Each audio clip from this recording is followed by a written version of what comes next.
Magandang gabi, Benedict. Gaano ba kabilis ang magiging proseso ng pagpaparenew ng lisensya online? Magandang gabi, June. Tiniyak nga ng Department of Transportation na magiging maalwan o mabilis na nga yung pagre-renew ng lisensya online. At kanina may sumubok ang individual sa pagre-renew ng kanyang lisensya at kung ito ay pipick upin sa mga LTO office ay hindi na nga ito aabot ng 3 araw. Aabot lang kasi ng 3 araw kung ito ay ipadedeliver sa kanilang tahanan.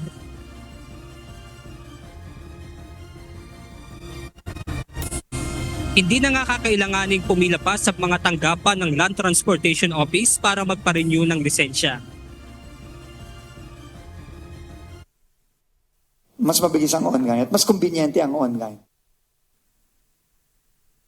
Ito ang magiging ginhawang maidudulot ng online driver's license renewal na inilunsad ng LTO ngayong araw gamit lamang ang eGov app.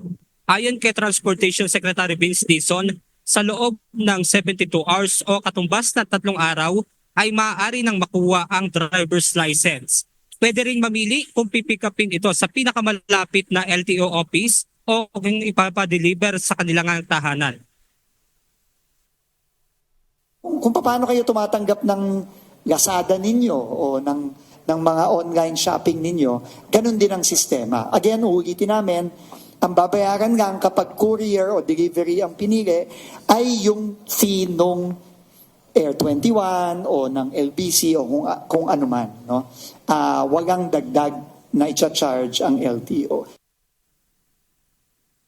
Ayon sa DOTR, sa pamamagitan ng online transaction ay may iwasan ng makapambiktima ang mga fixer ng individual na nag-aayos ng kanilang dokumento gaya na lamang ng driver's license. Maganap na kayo ng ibang racket. Maganap na kayo ng ibang pagkakakitaan. Huwag nyo nang pagkakitaan yung mga kababayan natin.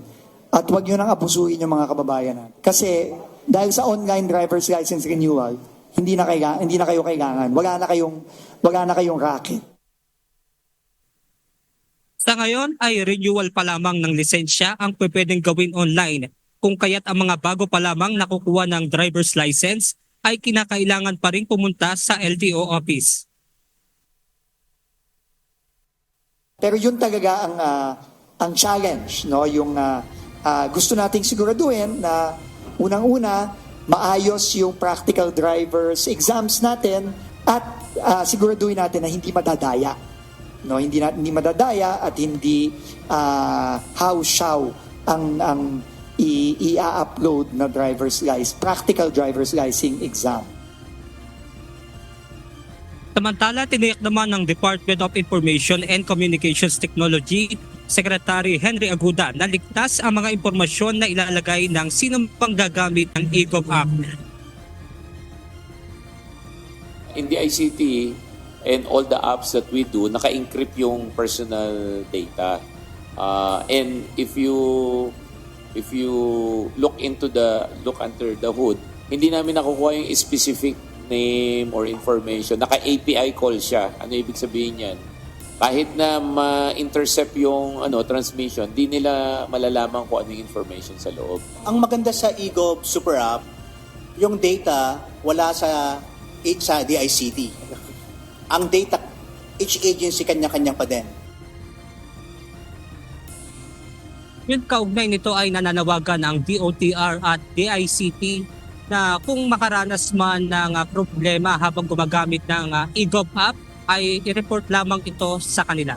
At yan muna ang ating update mula rito sa Caloocan City. Maraming Maraming salamat, Benedict Samson.